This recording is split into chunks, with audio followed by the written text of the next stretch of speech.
Olá, gente! Seja bem-vindo a mais um episódio do podcast Rural contra as Fake News. Essa é a continuação da nossa minissérie sobre castração, que é um conjunto de 4 episódios sobre o assunto. O de hoje é o terceiro. Se você não viu nenhum dos anteriores, corre lá na nossa playlist que tá lá.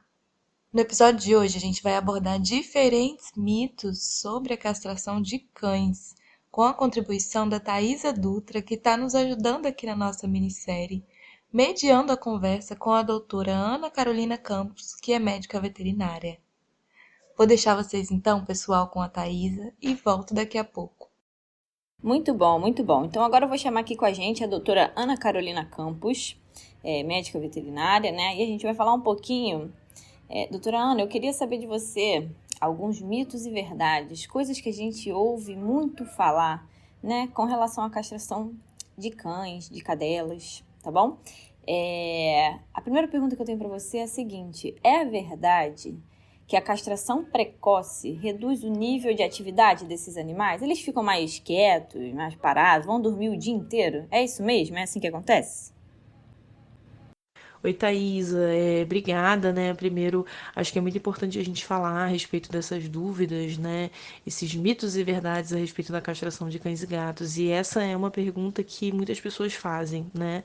E acho que para responder de uma forma mais clara, a gente tem que entender primeiro o que é a castração, né? Então a gente remove as gônadas, né, da cadela, os ovários, e do cão a gente remove os testículos, né? E são responsáveis pela produção dos hormônios, né? Os hormônios sexuais. Então no macho a testosterona e na fêmea o estrogênio e a progesterona. Então uma vez que a gente tira esses hormônios, né, a gente reduz a atividade sexual desses animais. Então um cão macho, por exemplo, ele vai na rua para cruzar com outra fêmea, né? Acaba brigando com outro macho muitas vezes por território, pela fêmea, né? Pelas cadelas que estão na rua. Então, em relação a isso, reduz a atividade sim. Eles diminuem a atividade sexual. Então, se o cão passa a maior parte do dia fazendo isso, ele vai deixar de fazer isso. Agora, em relação a outras coisas, né? Ah, quero brincar com meu cachorro castrado, quero levar ele para passear, né? Nada disso vai fazer com que ele reduza, né, a vontade de brincar, a vontade de correr, né? Então, em relação à questão sexual, a gente pode dizer que diminui a atividade sim. Ah, show! Não, agora ficou tudo claro. Outra coisa que eu ouço muito falar, doutora Ana, e até aconteceu com a cachorrinha da minha tia, hein? É verdade que eles engordam por conta da castração? É isso mesmo ou tem outra coisa envolvida, né? De repente a gente bota toda a culpa na castração e não é bem assim. E isso é verdade, Thaisa. Muita gente faz essa relação, né, da castração com a obesidade. Né? O que a gente tem que pensar é que a atividade sexual desse animal ela vai ser reduzida. Então, vamos dar um exemplo aqui. Se eu tenho um cão macho que vive indo na rua atrás de outras fêmeas, né, brigando com outros machos, isso faz com que ele gaste muita energia, né? E uma vez que a gente reduziu, que a gente tirou os hormônios, esse animal não vai mais procurar fazer isso. Então ele tem tendência a engordar, porque ele vai continuar comendo a mesma coisa que ele comia antes, só que ele não vai fazer tanta atividade, né? Então, pensando nisso, a gente vai precisar fazer o quê? Continuar saindo com ele, né, brincando com ele, fazendo exercício com esse animal, para que ele não engorde. Então, a gente não pode fazer essa relação 100%. Castrou, engordou? Não necessariamente. Pode ser que engorde? Pode. Né? Mas pode ser que não engorde. Alguns animais não têm essa atividade sexual tão ativa, mesmo quando não são castrados, tá? Então, não são todos que vão engordar após a castração. Ah, tá vendo só, pessoal? Tem que maneirar na dieta, né? Tem que fazer exercício, nem tudo é culpa da castração. Muito bom. E com relação à cruza, eu ouço muito isso, né? Eu preciso deixar a minha cadelinha, por exemplo, cruzar uma vez antes de castrar, né? O pessoal fala que isso vai inibir o surgimento de tumor de mama ou de algum problema no útero. Tem alguma relação? Isso muita gente fala, né? Mas é um mito, né? Não é necessário que o animal faça uma cruza, pelo menos na sua vida, para ele não ter tumor de mama, não ter tumor de ovário, não ter tumor de útero. Isso não tem nada a ver, isso é um mito mesmo. tá?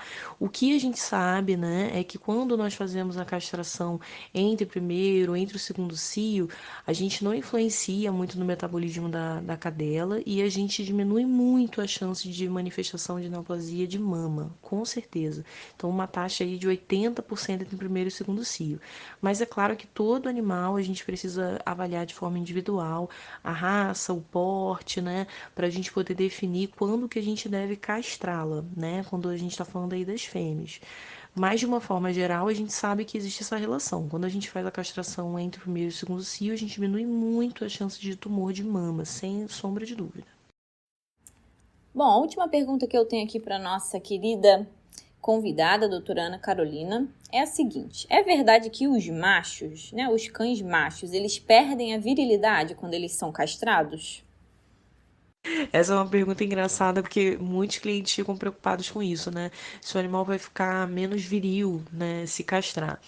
Eu acho que a questão é quando esse animal é castrado, porque se ele já teve aí a sua puberdade, né, os hormônios manifestando no seu organismo de uma forma geral, mesmo que ele seja castrado, né, ele ainda vai continuar sendo viril, se ele já passou dessa fase aí da puberdade. Tem muitos animais que são castrados e continuam cruzando por aí, né, sem sombra de dúvida. Mas outros, quando a gente faz uma castração muito precoce, né, em que esse paciente ainda não está nem nesse período da puberdade, né, nem teve nenhuma relação sexual, é possível que ele realmente não venha manifestar esse tipo de comportamento depois da castração, né, por conta dessa retirada dos hormônios sexuais, tá? Mas na minha rotina, eu costumo fazer a castração depois que esse paciente já está em uma fase de puberdade, que ele já tem um peso mais desenvolvido, né? E eu não percebo isso, não percebo a redução dessa virilidade, não. Muito, muito, muito interessante, gente. Muito obrigada, meninas. Obrigada, doutora Ana, pela contribuição teórica. Obrigada também a Thaisa pela brilhante mediação e pela participação maravilhosa que você tem tido aqui no nosso podcast. A Proeste também agradece você que está aqui. Desde já convido vocês para o nosso próximo episódio, que é na semana que vem, e agradeço a sua audiência conosco aqui hoje. Um grande abraço e até lá!